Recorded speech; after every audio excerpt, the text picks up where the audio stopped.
Tov Erev Tov, Beshem Hashem Naaseh Venatzliach. On est toujours le dimanche. On est passé au soir 8 du mois de novembre et déjà le Kaf Bet, puisqu'on est déjà le soir du mois de Mar Cheshvan, Lechaim Tovim Ul Shalom. Alors, on a deux shiurim qui vont se suivre l'un après l'autre. Be'ezrat Hashem Yitbarach. Le premier shiur, c'est sur l'addiction et ses démons. Parce que c'est un shiur qui m'a été demandé par rapport à l'addiction qu'on avait déjà étudié. Et j'avais ouvert une parenthèse qui avait expliqué que c'était un petit peu long pour expliquer par rapport à cela. Donc c'est addiction numéro 2. C'est un shiur donc acheté par la famille Cohen, Bezrat Hashem, pour la réussite spirituelle, matérielle, bonne santé à ma famille. Daniel, Yaakov, Raphaël Cohen, Rachel Cohen, Uriel Cohen, Diana Cohen, ainsi que tous les Bnei Israël, une bonne alia pour toute sa famille, ainsi que tous les enfants, et enfin une bonne santé pour la maman du Rav Toda. Moratimia Gdosha Batora, Esther, Bat Musha Twitou. Achlama Mira, Refoua Shlema, que des bonnes nouvelles pour nous tous. Alors, pour ceux qui l'ont déjà vu, tant mieux. Ceux qui ne l'ont pas encore vu, sachez que nous avons fait un shiur sur l'addiction. On a déjà développé là-bas.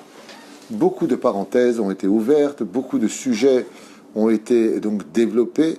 Mais c'est vrai que j'ai parlé à un moment de l'addiction et de ses démons. Alors, qu'est-ce que ça veut dire? Et j'ai dit là-bas dans le shiur que ce serait trop long maintenant pour expliquer, parce que c'est une parenthèse en elle-même qui demande un petit shiur, une parenthèse que nous allons donc dès maintenant ouvrir.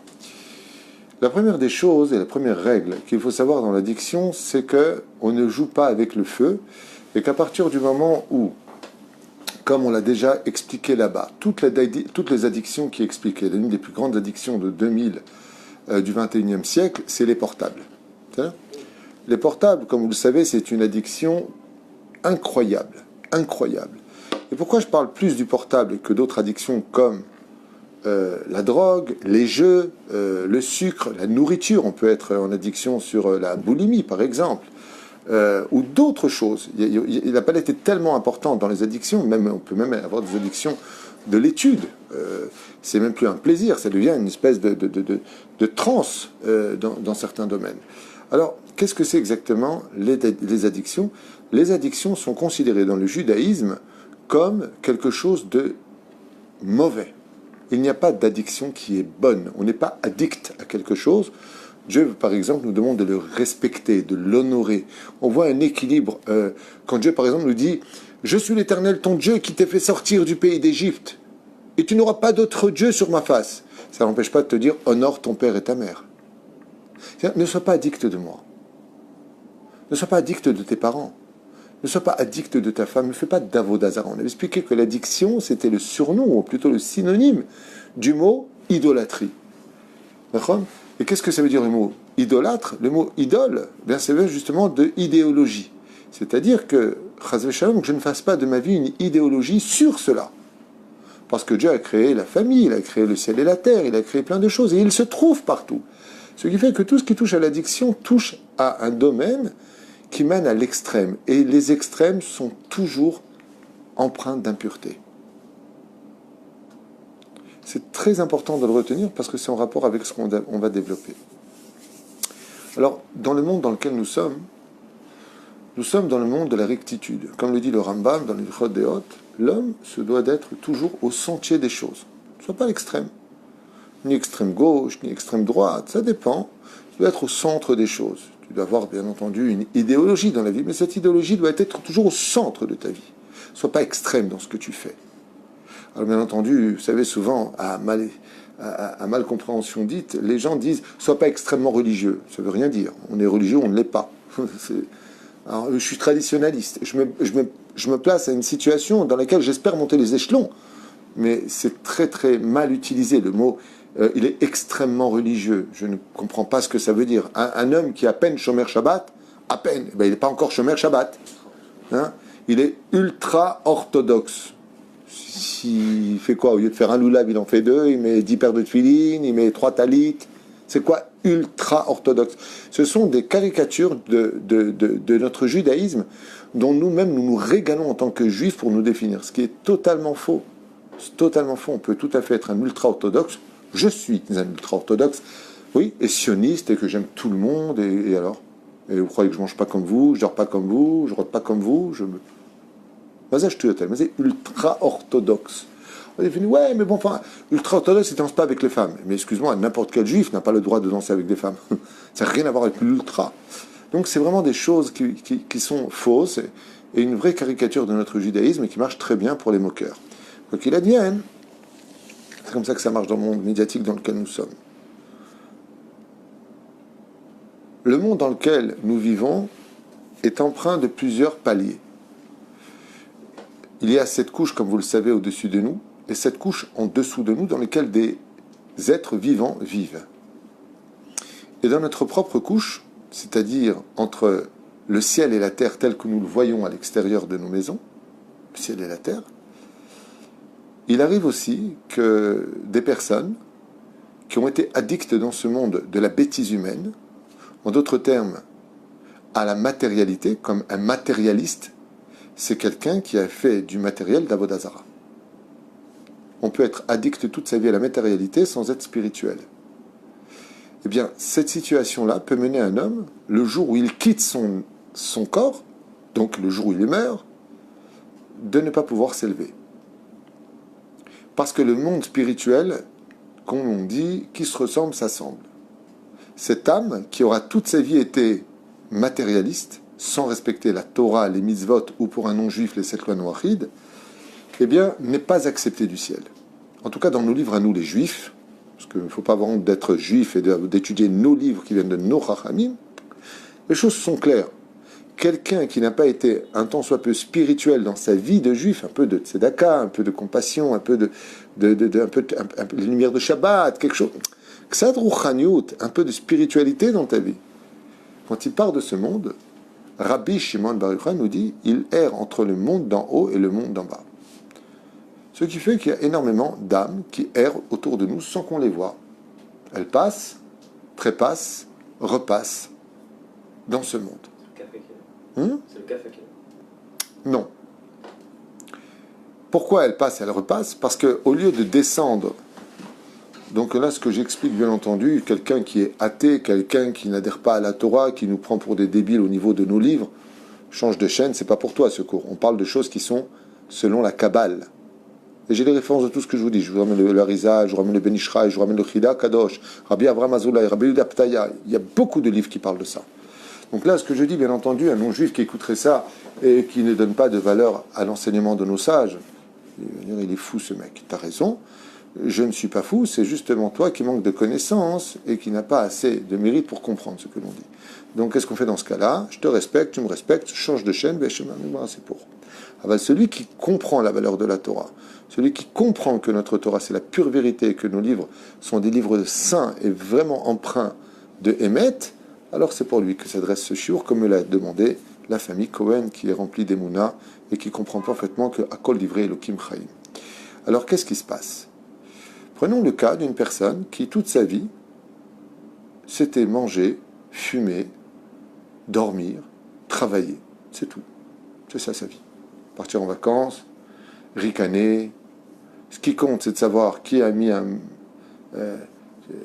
match de foot, qui a mis un but là-bas, qui a mis un but ici, au basket, toutes sortes de sports, des choses qui n'ont aucune importance sur Terre. Aucune importance. Ça peut être une passion, ça se respecte, je ne dis pas le contraire, mais ça ne sert à rien. Ça ne sert à rien. Ce ne sont pas des choses qui ont de l'importance pour l'intelligence, qui ont de l'importance. On peut passer 1h30 de bon temps, regarder un bon match de foot, je le conçois. Moi, j'y adhère pas, mais je le conçois. Je comprends très bien qu'il y a des gens qui aiment ça. Mais que ce soit que ta vie, c'est ça ta vie. Alors, qu'est-ce qui va se passer pour lui? Eh bien, une personne qui... Ce qui compte, c'est fumer, l'addiction à la cigarette. Bissoff. Et puis, le foot. Ouais. Match de foot, ouais, toute sa vie c'est le foot. Il est prêt à aller en Italie, il est prêt à aller en Allemagne, il est prêt à aller en France, voir un match de foot, aller au bout du monde, se ruiner, prendre après à la banque. Très bien, la malo. Le mec, il faut bien qu'il ait ses passions assouvies quand même, sinon il va Asma. Mais est-ce que à côté de ça, tu fais Shahari, tu fais Mincha, tu fais Arvit, tu étudies un petit peu la Torah, tu fais au moins 2 halachot par jour? D'accord, tu as ça dans la tête, ça te lâche pas. Il n'y a pas de problème. Mais est-ce qu'à côté, il y a autre chose? C'est-à-dire, tu parles du bic, il écrit bien, mais est-ce que tu as la feuille dessus? pour écrire. C'est bien d'avoir des passions pour chaque chose, mais est-ce qu'un peu de Torah tu as en toi? Et cette personne-là, non, il n'y a pas de Torah. Il n'y a pas de Torah, il ne croit pas, tout ça, c'est des bêtises. C'est les hommes qui ont écrit, moi, Dieu est dans mon cœur. Tu sais, cette philosophie à 2 balles. Dieu est dans mon cœur, entre lui et moi, lui, il me comprend très bien. Moi, je parle. Eh bien, nos Chachamim nous disent, Habibi, cet homme-là, quand il parle, ni le Gehinam, il veut de lui, comme dit le Zohar le crie explicitement, Hagehinam lo mekabel oto. Le ciel ne s'ouvre pas maintenant, il a besoin d'être jugé, il est en dehors du corps. Le corps maintenant il est sous terre et lui il erre. Quelle horreur. Mais tant qu'il est sur terre, il est prisonnier dans un monde. Donc il vit sans corps, mais avec les mêmes pulsions, les mêmes addictions. Et il a envie de quoi? Il a envie de fumer, il a envie de se droguer, il a envie de jouer, il a envie d'aller faire un poker, parce qu'il n'est pas parti de ce monde. C'est ce qu'on appelle dans la Kabbale les mondes parallèles. Les mondes des vivants et le monde des morts. Et à côté de ces mondes des morts, vivent aussi d'autres êtres qu'on appelle les Shin Dalet, les Jnoun, les Djinns en arabe, ce que vous voulez, peu importe. Et je vous affirme que ça existe. Il y en a qui ne veulent pas y croire, il y en a qui disent c'est des bêtises, chacun ses convictions. Ça dit que la Torah nous dit que ça existe, ils ont été créés le 2e jour, Parashat Noach Rachid dit qu'ils sont rentrés dans l'arche. Et à part cela, nous avons des preuves, même scientifiques, que cela existe. Il y a plein de cas qui ont été toujours inexpliqués, que la Torah explique. Et aussi, vivent en parallèle. Seulement eux, ils sont attirés par le monde des hommes. Notre but à nous, c'est de ne surtout pas leur ouvrir la porte. N'ouvre pas la porte à ces êtres qui vivent dans leur monde. Ne les invite pas à rentrer chez toi. Qu'est-ce qui les invite donc à rentrer chez l'homme? L'impureté. L'impureté de ce que nos oreilles entendent, de ce que nos yeux voient, de ce que notre bouche dit, de ce que notre Brit Mila fait. Toutes les choses interdites par la Torah sont en réalité des mises en garde de ne pas ouvrir la porte à la folie. Comme le dit le Talmud, qu'est-ce que c'est quelqu'un qui fait n'importe quoi de sa vie? Qu'est-ce que c'est quelqu'un qui faute? Qu'est-ce que c'est quelqu'un qui tombe? Ruach shtut nihnas bo. La Gemara nous dit, sache une chose, quand tu es face à une personne qui fait quelque chose d'anormal, c'est qu'il y a un esprit malin qui est rentré en lui. Un esprit de stupidité en traduction littérale. Ruach shtut nichnas bo. De ce principe-là, comme pour les forces du bien, comme pour les forces du mal. Prenons par exemple, avant de commencer sur les forces du mal, les forces du bien. Moshe Rabbeinu est la réincarnation de Shet, 3e fils d'Adam Arishon. Mais il est aussi, avant cela, la réincarnation de Hevel. Donc, il est une réincarnation de Neshamot qui ont déjà existé, qui étaient des tzadikim. Mais étant donné que Moshe Rabbeinu s'est amélioré dans tout ce qu'il a accompli, il a reçu par la suite la Neshama de Noach. Waouh! C'est extraordinaire. Il a reçu donc Moshe Rabbeinu, la Neshama aussi de... il y a qui encore en lui? Adam Rishon et Moshe. Donc, Veha'ish Moshe Anav Meod. Vas-y, Veha'ish, et 5 Neshamot, dit le Ben Ishraï. Pour pouvoir devenir Moshe Rabbeinu, il a fallu que Akadosh Baruch Hu, pendant que Moshe dormait un court moment, fasse descendre des Neshamot de Tzadikim qui sont venus renforcer le potentiel spirituel de Moshe Rabbeinu. Ce qui fait que quand Moshe Rabbeinu a rendu son âme, le Zayin du mois de Hadar, le 7 Hadar, quand il est sorti de son corps, est sorti avec lui 4 autres âmes.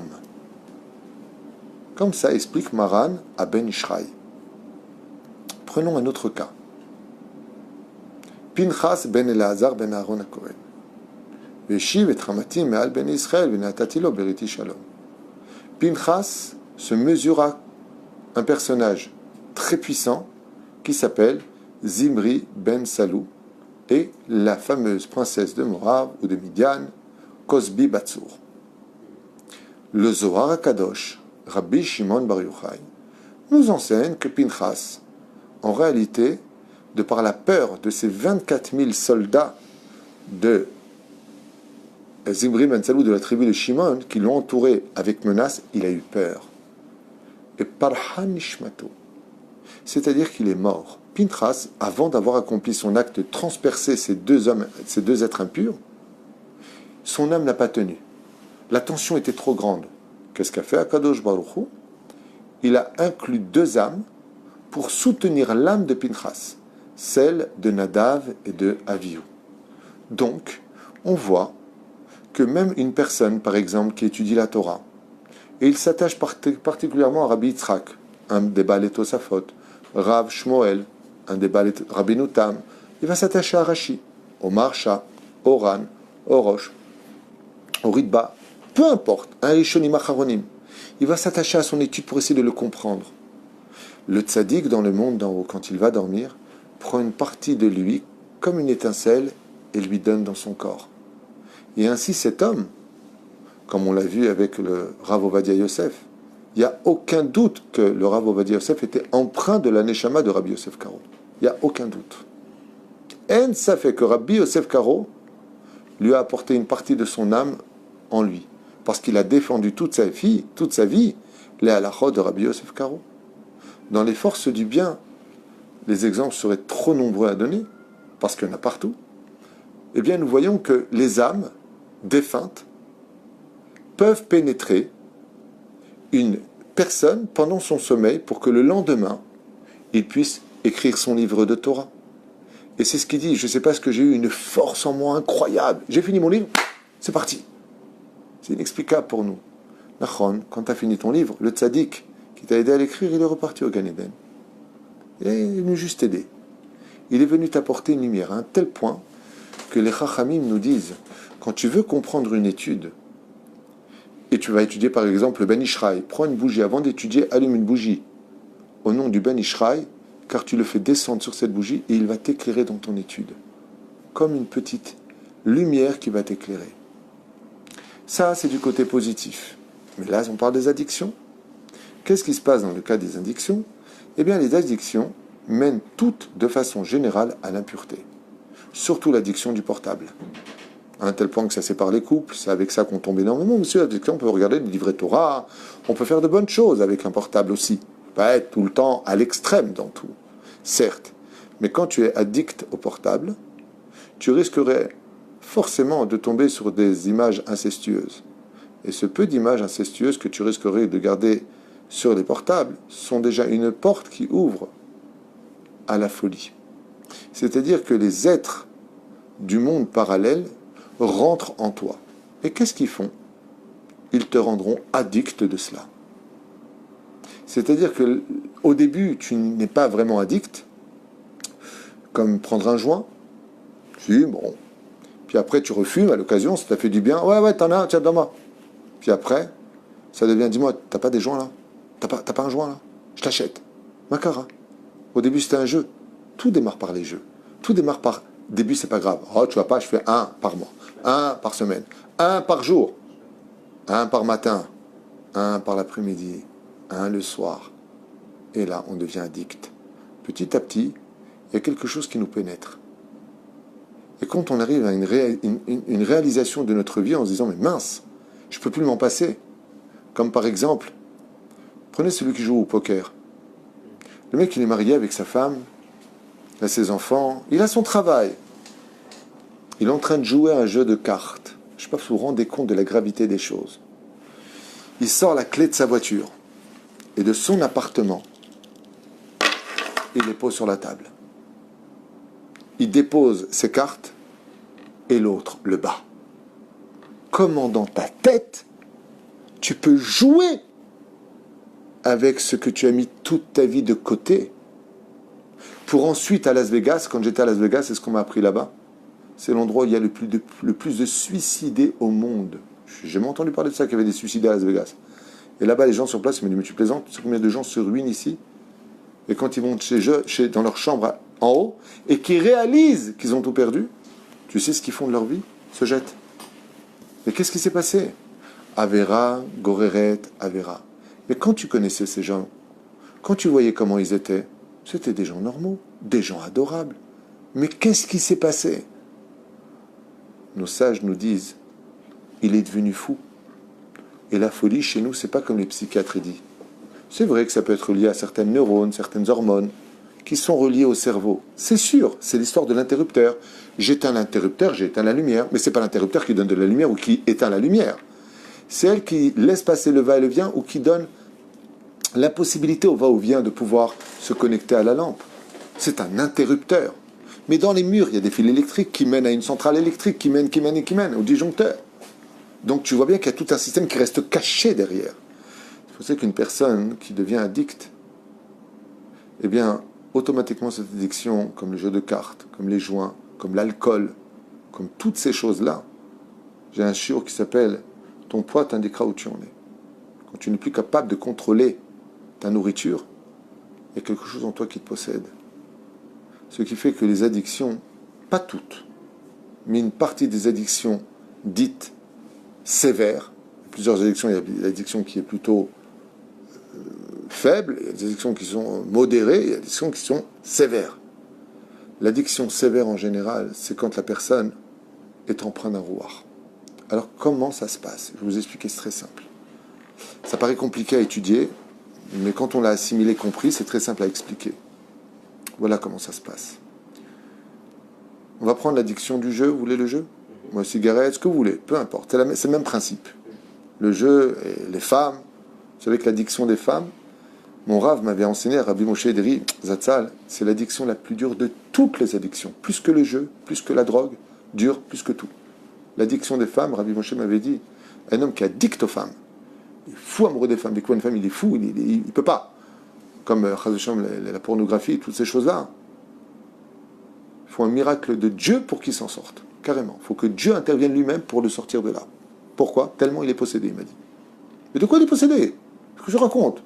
T'as vu l'exorciste ou quoi?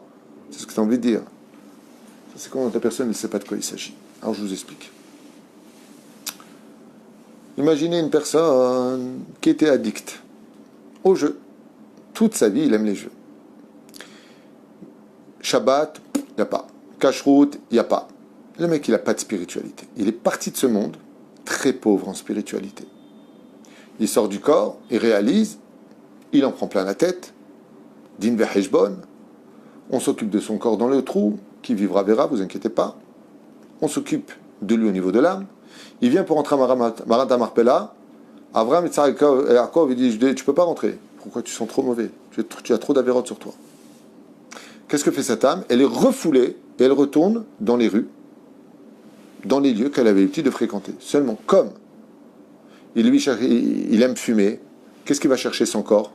Ceux qui fument. Mais il ne peut pas fumer, parce qu'il n'a pas de corps. Alors il souffre. Il souffre énormément. Parce que personne ne l'entend. Il sait qu'il est vivant. Personne ne le voit, personne ne l'écoute. Et il est comme un fou. Son souhait le plus important, c'est de monter, être jugé, de recevoir son lot, de se réparer, de retrouver sa place au Gan Eden. Il souffre. Mais quel jugement? Il est encore sur terre, le mec. Il n'arrive pas à s'élever. Alors voilà. Que maintenant, on va prendre l'histoire de deux personnages. Celui qui commence à ouvrir les dimensions des portes. Qu'est-ce qu'il fait, lui? Il commence à jouer aux cartes. Ah, j'aime bien, ouais, bien au poker. Comment on joue au poker? Il joue. Puis après, on rejoue. Et après, on rejoue. Mais celui qui est mort, lui, il était déjà fou du poker. Il a ruiné sa femme, il en a divorcé, il a vendu des choses qui ne lui appartenaient pas, il a fait la prison à cause de ça. C'est dans son sang. Et lui, il est mort maintenant. Étant donné qu'il ne peut pas s'élever, étant donné qu'il peut aller nulle part, qui va chercher d'après vous? Celui qui marchera sur ses plates-bandes. Celui qui sera comme lui. Qui se ressemble, s'assemble. Ce qui fait que celui qui était addict dans sa mort et qui a emmené ça avec lui, puisqu'on emmène dans l'autre monde ce qu'on a été dans ce monde. Tu as été spirituel, tu vas dans le monde spirituel, qu'est-ce que tu amènes avec toi? La spiritualité. Tu as été matérialiste, qu'est-ce que tu amènes dans ce monde, dans l'autre monde? La matérialité, seulement la matérialité, elle ne rentre pas là-bas, elle n'a pas sa place. Donc tu restes avec elle sur terre. Mais tu souffres, tu n'as pas de corps. Qu'est-ce qu'elle fait? Rabbi Udaptaya et le Rizal et tous les autres, ils nous disent, c'est très simple. Quand celui qui a commencé avec les films interdits, il a commencé avec la drogue, il a commencé avec les cigarettes, il a commencé avec les joints, il a commencé avec les jeux, il a commencé avec les femmes, tout ça, il dort. Pendant que lui il dort, son âme sort, rend des comptes. Et lui, il s'installe à l'intérieur sans que l'autre s'en rende compte. sans que le propriétaire du corps ne se rende compte. Et il se place où? En général, dans le cœur du côté gauche. Ce qui fait que le lendemain, quand l'autre se réveille, combien de fois, d'après vous, il aura encore plus envie d'aller jouer aux cartes? Maintenant, 2 fois plus. Pourquoi? Il y a lui et il y a l'autre. Et maintenant, l'autre, il est comme un fou, parce qu'il a enfin un corps dans lequel il peut aller jouer, participer. Je vous explique comment explique ça le Harizal. Rabbi Yitzhak Luria, notre maître en Kabbalah, nous dit quand un tzaddik, des fois, il lui manquait une mitzvah parce qu'un jour, il n'a pas fait Netilat Yadayim. Il n'a pas fait Netilat Yadayim, il a oublié. Dieu ne va pas le réincarner dans un corps jusqu'à ce qu'il devienne un enfant en embryon dans le ventre de sa mère, 9 mois, pour qu'il sorte, qu'il apprenne à parler, hein, pour qu'il fasse Netilat et il meurt. Il ne va pas faire ça tout le temps. Qu'est-ce qu'il fait Hachem? Il dit au tzaddik, regarde, choisis sur terre, redescends, choisis-toi une personne qui doit faire Netilat Yadayim, quand il dort, tu rentres en lui, il fait Netilat Yadayim, le lendemain soir, il redort, tu ressors. Pendant le sommeil, tu ressors. Ce qui fait que des fois, une personne, elle se lève un matin, elle ne sait pas qu'il y a un tzaddik qui est en lui, il fait son Netilat, il dit Al Netilat Yadayim, le tzaddik à l'intérieur, il est très saméach. Pourquoi? Il a complété ce qui lui manquait. Le soir, il va dormir, dès qu'il dort, il a eu barbatruc, il retourne dans le Gan Eden. Il a fait une mitzvah, il ne va pas revenir en Gilgoul. Lui, c'est exactement pareil, mais au sens contraire. Maintenant, il est à l'intérieur. Et lui, qu'est-ce qu'il fait? Toute la journée, elle va jouer aux cartes, Et l'autre, il répond comme ça, sans rien comprendre. Puis, je sais pas ce que j'ai, j'en peux plus. C'est un poker, j'en peux plus. J'adore ça, tu sais quoi, c'est ma passion. Mais ma cara! Mais je contrôle pas, j'ai l'impression que je suis possédé tellement j'aime ça. Ne crois pas que tu es possédé. Tu l'es. Ne crois pas. Tu es. Pour tout. Tu es possédé par celui qui voulait cette vie-là. Et des fois, tu vas tellement aller bas, tellement faire de larmes, parce que vous avez bien compris que l'addiction fait verser des larmes. Vous avez compris que toutes les addictions séparent les couples. Toutes ces addictions qui sont mauvaises n'entraînent que des ruines, aussi bien financières que morales, que au niveau des couples, au niveau social. Tout s'effondre avec l'addiction. Pourquoi? Parce qu'il y a un fou furieux qui, en toi, ne voit rien d'autre que ses intérêts. Et toi, tu sais, c'est là que c'est pire. C'est que le mec, il sait que c'est pas bien. Quand il vole de l'argent à ses parents pour aller acheter de la drogue, comment tu voles à tes parents? C'est ton père et ta mère. Tu mets ta main dans le porte-monnaie, tu le voles. Ouais, mais je t'explique, je peux pas. Je sais, j'ai tort, je suis un sale type, je sais pas, c'est en moi, je sais pas. Et pour un rave qui me l'enlève. Mais ce que je vous dis, c'est pas ce que je pense, c'est les gens qui le disent. Encore une fois, les gens qui sont de voir, plutôt, j'ai l'impression qu'il y a quelqu'un en moi, il y a un truc qui va pas. Moi, je veux pas. Mais ça me pousse, il y a quelque chose qui me pousse. C'est inexplicable, j'en parle pas parce qu'on va me prendre pour un fou. Nachon, t'as l'homme Meshuga. Tu as fait rentrer en toi quelque chose qui veut vivre ce que toi, tu as commencé à vivre.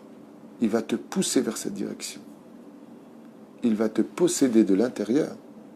Parce que comme lui, il n'a pas de corps, il va se servir de ton corps. Dire, mais c'est injuste, pourquoi Dieu le laisse faire? Ben alors? Parce que c'est toi qui lui as ouvert la porte. Qui t'a dit de te droguer? Qui t'a dit de te saouler comme ça? Qui t'a dit de jouer aux cartes comme ça? C'est pour ça que quand tu viens jouer aux cartes, tu dis, attention. Quelqu'un qui joue aux cartes avec l'argent, au point d'en faire son métier, il n'est pas sous les doutes. Pourquoi il n'est pas sous les doutes? Il est interdit d'être témoin, parce qu'il perd l'objectivité. Parce que dans la Torah, on le considère comme un fou. Parce que tu es méboulbal, tu n'es plus toi-même. Donc tu ne peux plus être objectif. Vous voyez que la Mishnah, elle est claire. Celui qui joue à des jeux au point de risquer toute sa famille, dans sa folie, qu'est-ce que lui dit une femme? Mais tu es fou, tu nous as hypothéqué la maison pour un jeu de cartes, mais tu es un malade, je veux divorcer, je veux plus de toi. Le mec, il pleure. Il dit, mais comment j'ai fait ça? Je suis un fou, mais comment? Je ne me suis pas rendu compte. J'étais où? Makara. Si tu avais étudié un peu plus la Torah, si tu avais ouvert tes yeux et ton esprit, vous savez, ça me ferait souvent, on dit, ouvre ton esprit, vous les religieux, vous êtes trop comme ça, en douille. C'est le contraire. Nous, les religieux, on est comme ça. Nous, on connaît la Torah, on comprend ce qu'il y a autour, on comprend la médecine, on comprend le monde scientifique, on respecte. La Gemara nous dit de respecter le monde scientifique, tant qu'ils ne parlent pas de Torah. Tant qu'ils restent dans leur monde à eux, on les respecte. Au niveau de la Torah, ils sont un petit peu en retard. Il ne faut pas avoir honte de le dire. La Torah, elle les a devant, c'est Baruch Hashem. Il y a Eric qui demande alors comment on sort de ça? C'est la fin, c'est la fin, c'est la fin. Si c'est puissant. Vadaï, vadaï. Il y a quelque chose en nous, Bémet, qui nous possède. Et ceux qui nous possèdent, ce sont des âmes qui errent. Et attention, si ce n'est pas des démons qui se réjouissent de la perte de l'homme. La différence entre un démon qui possède un homme et une âme perdue qui possède un homme, c'est que l'âme perdue recherche son profit à lui, à travers le corps que lui n'a pas. Le démon, lui, il n'a pas d'addiction pour les jeux. Lui se réjouit de la ruine dans laquelle tu vas vivre, car il n'a pas de compassion. C'est toute la différence. Alors, la première des choses, c'est d'abord de réaliser ce que je viens de vous dire. Des fois, quand vous avez quelqu'un dans la famille qui a une addiction quelconque, et qui vous dit, écoute, je sais pas, moi je voudrais arrêter, je voudrais vraiment arrêter, mais je peux pas, c'est passé dans mon sang, puis j'ai l'impression d'être poussé par ça, que des fois je le fais, je me contrôle même pas, je le fais, et je suis déconnecté, je suis pas là, comme si que quelqu'un le faisait pour moi. Arrêtez de le prendre pour un fou. Zéhémet. C'est ça qui fait de la peine, c'est l'ignorance face à la demande à l'aide de l'autre. Souvent dans le domaine psychiatrique, je ne parle pas du schizophrène qui est persuadé d'être possédé par un démon. Ça peut arriver quand on est schizophrène d'entendre des voix, je suis poursuivi. C'est la schizophrénie, ça fait partie de la famille de la schizophrénie. D'accord ? Ce n'est pas un dédoublement de la personnalité, c'est un trouble du comportement. Mais il faut savoir que dans cette maladie qu'on appelle la schizophrénie, il y a aussi une notion d'être possédé par une autre âme. Quand on est parti dormir, il y a quelque chose. Une fois, je raconte une anecdote. Je suis en train de marcher à Jérusalem avec Rabbi Yeshua Cohen. Rabbi Yeshua Cohen, que vous sachiez, c'était la Havota du Rav Kadouri. Et un jour, on était en train de marcher comme ça, mais à Sharim, et il y a une femme qui prend un seau d'eau et qui le jette sur le trottoir. Rabbi Yeshua Cohen, il me prend par la main, il me dit, surtout ne marche pas sur cette eau. Je dis, ah bon ? Pourquoi ? Il me dit, on ne sait jamais, peut-être qu'il y avait de la nida dedans. Je dis alors, il me dit, si tu marches sur cette eau-là, tu vas dormir, la nuit, il y a quelque chose qui peut rentrer chez toi et te rendre fou. Comme on l'a vu avec Rabbi Shimon Bar Yochai, qui quand l'empereur de Rome avait décrété l'extermination des Juifs, qu'est-ce qu'il a fait Rabbi Shimon Bar Yochai, nous dit la Gemara ? Il a demandé à un démon d'aller posséder sa fille, donc qui est devenue folle, qui bavait, qui hurlait, qui sur les murs, qui sautait dans tous les sens. Et il a fait, il a dit l'empereur qui soignera ma fille, tout ce qu'il me demandera, je le ferai. Qu'est-ce qu'avait Rabbi Shimon Bar Yochai ? Comme c'est lui qui avait envoyé le démon, il lui a dit, quand il est arrivé devant la fille, il lui a dit, démon, sort d'elle, elle a retrouvé ses esprits. Et donc l'empereur lui a dit, demande-moi ce que tu veux. Il lui a dit, annule le décret contre les Juifs. Comme il avait donné sa parole, il l'a annulé. Et vous voyez bien qu'on peut être possédé dans le judaïsme. La notion de l'exorcisme, telle que la chrétienté le voit. Est-ce que Bémet, une personne peut avoir un démon en lui ? Oui, réponse oui. Dans la Torah, on y croit. Dans la Torah, dans le judaïsme, ça fait partie de la réincarnation, des possessions. On va dire qu'on y croit. On ne va pas devenir fou. La Inara, ça existe, mais on ne va pas s'occuper d'elle toutes les 2 secondes. Et je dis que me regarde. On n'est pas fou. Quand on a de l'addiction, entendez bien les paroles de ceux qui la possèdent. Cette addiction. Ils te disent eux-mêmes, je te promets, j'ai l'impression d'être possédé. C'est plus moi. C'est plus moi. C'est plus moi, il te dit. Je ne me reconnais pas. D'accord, tu as déjà entendu cette phrase ? Je ne me reconnais plus. Avant, je n'étais pas comme ça. Et tu vois un changement physique chez lui. Quelque chose de mauvais s'installe en lui. Ce n'est rien d'autre que le reflet de ce qui est en lui, qui en réalité, tu sais, comme je dis, il est rentré dans tes chaussures. Tu lui as préparé la bonne taille, tu as voulu ce kivoun-là, lui, il s'est juste installé à l'intérieur. Parce qu'en tant que Neshama morte, n'ayant plus de corps, lui, il est juste à la recherche d'un corps qui partage les mêmes folies que lui avait avant. Et donc, il profite avec toi de ta folie. Seulement lui, il te pousse maintenant. Il va te pousser à l'extrême, parce qu'il n'est pas marié avec ta femme. Parce qu'il n'en a rien à faire de tes gosses. Il vit dans les mauvais, comme il sait qu'il est rejeté de partout. Et là, il ne se sent pas aimé. Donc, il te hait. Ce n'est pas un ami que tu as en toi, c'est un ennemi. Alors, c'est vrai que ça fait un peu peur d'entendre ce genre de choses, comme me le dit Valérie, que Dieu la bénisse. Dans ce cas-là, qu'est-ce qu'on fait ? On est perdu ou quoi ? D'abord, apprends une chose. En écoutant ce chiour, si tu le prends au sérieux, Baruch Hashem, tant mieux pour toi. Ne te lance jamais vers des choses interdites. Parce que tu sais où tu vas, mais tu ne sais pas comment tu finis. Tu ne te rends pas compte des conséquences que tu vas engendrer. Tu ne te rends même plus compte de combien tu ne seras plus jamais toi dans ce genre de situation. Alors moi, je vous ai noté quelques petits détails. Qu'est-ce qu'il y a ? Aujourd'hui, les enfants enfants qui sont tellement plongés dans cette addiction de jeu, Alors, attends, encore une fois, c'est pas tout celui qui est addict est possédé, hein, qu'on rentre pas dans la débilité de 100%. Il y a beaucoup de cas où, Bémet, quand l'addiction est sévère, particulièrement sévère, tu le verras dans le langage. Les gens vont te le dire eux-mêmes. Ouais, je voudrais arrêter, je sais pas, j'ai l'impression d'être possédé, j'ai l'impression d'avoir un démon en moi, c'est pas moi. Ça me brûle des fois, comme si je... Ce langage-là, il n'est pas débile, ce n'est pas des gens fous qui vous parlent. Ce sont des gens qui n'arrivent pas à trouver les mots pour exprimer ce qu'ils ressentent à l'intérieur. Et comme la science ou la médecine ne reconnaît pas les mondes parallèles, pour eux, c'est bon, donnez-lui un calmant. Parce qu'effectivement, quand tu calmes le corps, tu calmes l'autre, il ne peut plus rien faire avec le corps. C'est comme ça qu'ils voient les choses. Oui, bon... Le trouble de la personnalité dû au fait que l'hypothalamus...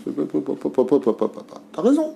Tu parles de l'interrupteur, t'as raison. Tiens, éteins la lumière, je te promets que ça s'éteint, t'as raison. C'est moi les fils que tu vois pas derrière, ça par contre tu connais pas. Ça c'est la Torah qui connaît. D'ailleurs la Torah elle connaît et l'interrupteur et les fils derrière, et le disjoncteur et la centrale électrique. La Torah elle remonte jusqu'aux sources des sources. Azma Osim, la première des choses c'est de commencer à se purifier. Alors moi je vais vous donner un secret qui est très peu enseigné au monde de la Torah. Il y a ce qu'on appelle la Hitbodedut, on en a parlé dans le cours sur l'addiction, mais en parallèle de cela, chose qui est un peu péjorative dans le judaïsme, c'est la méditation. Et pourquoi la méditation, quand on a des addictions, c'est très important? La méditation, c'est vraiment d'être dans le calme le plus total. La Hitbodedut, c'est de parler avec Dieu.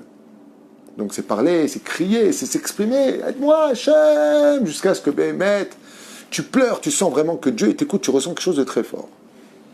Bon, il y a des moments où tu as besoin de retrouver le calme le plus total. Imaginez qu'on est en train de marcher maintenant, seul, dans une pièce, et on marche, et on entend des pas avec nous.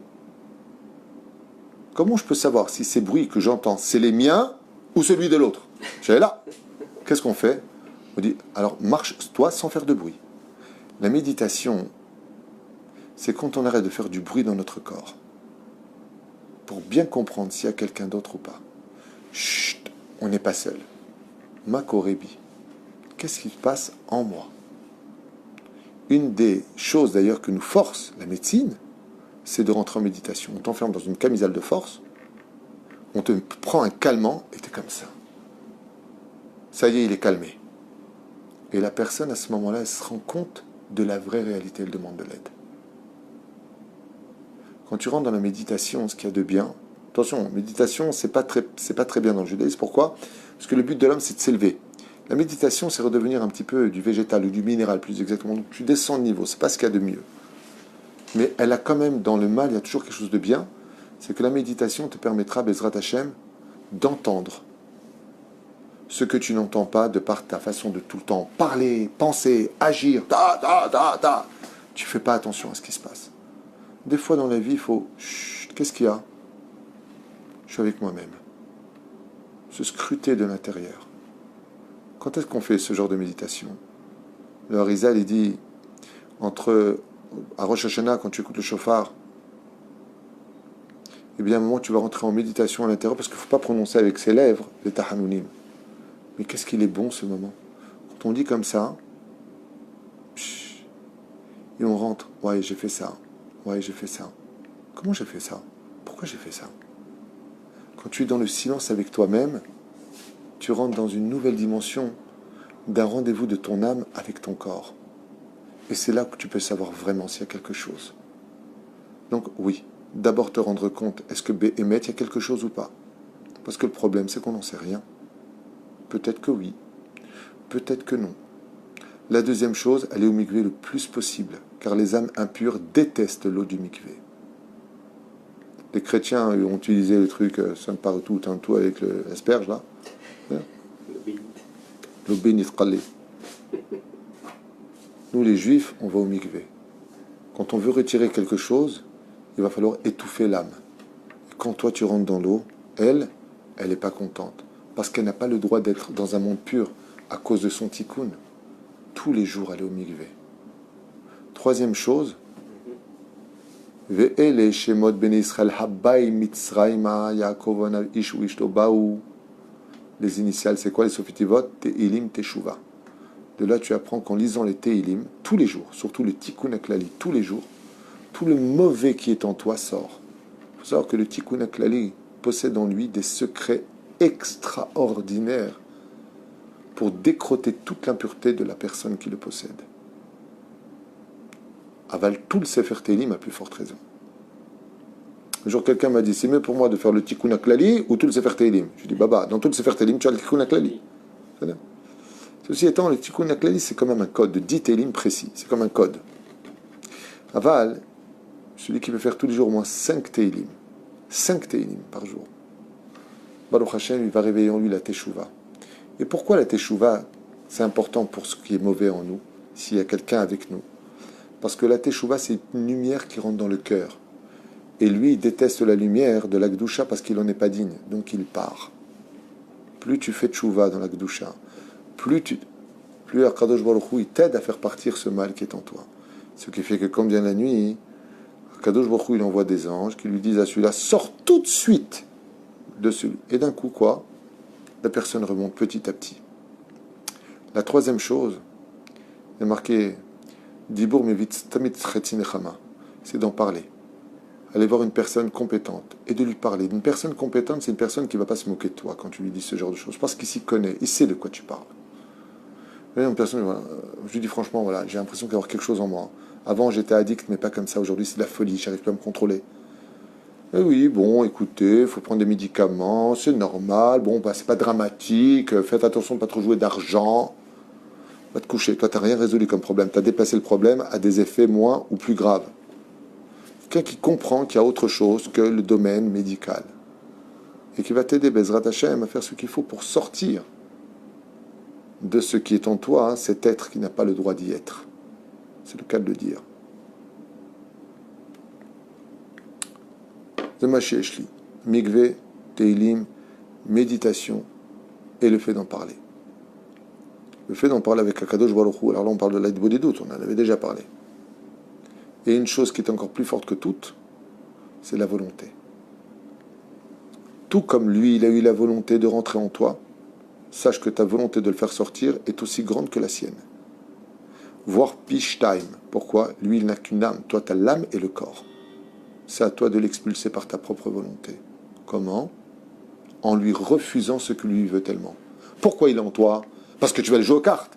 Shmetin, mettant j'ai la volonté de ne pas jouer aux cartes, pour ne pas que ce qui est en moi en profite. Parce que lui, dès qu'il voit que tu ne vas plus jouer aux cartes, tu ne l'intéresses plus. Il part tout seul. Et ainsi donc, tu as résolu le problème. Battre le feu par le feu, l'eau par l'eau, l'âme par l'âme. On va s'arrêter là, Bezrat Hashem, pour ce shiur sur l'addiction. S'il y a des questions, c'est le moment. L'addiction et ses démons. Bien entendu, un shiur qui s'adresse que celui qui croit en la Torah. Sinon, Yesh Sheilot. Est-ce que c'est plus le Yetzirah ou c'est de l'addiction? C'est les... Très bonne question. Ça commence par le Yetzirah. L'addiction, c'est que du Yetzirah. Ça commence avec le Yetzirah. Le Yetzirah, qu'est-ce qu'il fait dans le cœur? Il ouvre la porte pour laisser rentrer des âmes perdues qui veulent vivre ces mêmes addictions parce qu'elles les ont vécues dans leur vie précédente. Comme c'est marqué en allusion dans Masechet Brachot Bedaf Yutret Amud Bet à propos des deux filles qui ont été enterrées et qui parlaient que d'argent et de bourse parce que toute leur vie, elles ont pris avec elles ce qui leur parlait le plus, l'argent et la bourse. C'est pour ça qu'on raconte la Gemara là-bas que ce chassid qui était Rabbi Yehuda Barilaï, selon le Marchap, peu importe, il a entendu deux âmes qui parlaient d'argent dans le cimetière. Mais pourquoi des âmes mortes parlent d'argent? Pourquoi?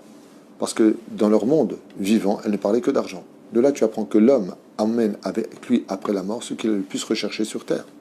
Imagine celui qui, toute sa vie, c'était les cartes. Du matin au soir. Les cartes, les cartes, les cartes. Quand il meurt, mais quelle horreur pour lui. Qu'est-ce qui se passe? Qu'est-ce qu'il va rechercher toute sa vie? Des cartes.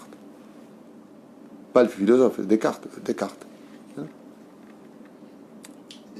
Si ce sont des adolescents et qu'ils ils sont vraiment addicts et qu'ils ne veulent rien faire. C'est pareil. Ils peuvent être possédés par des adolescents décédés qui étaient fous de la PlayStation et qui rentreront en eux pareil. C'est du même système. Parce que quand on a une âme, il n'y a plus d'âge.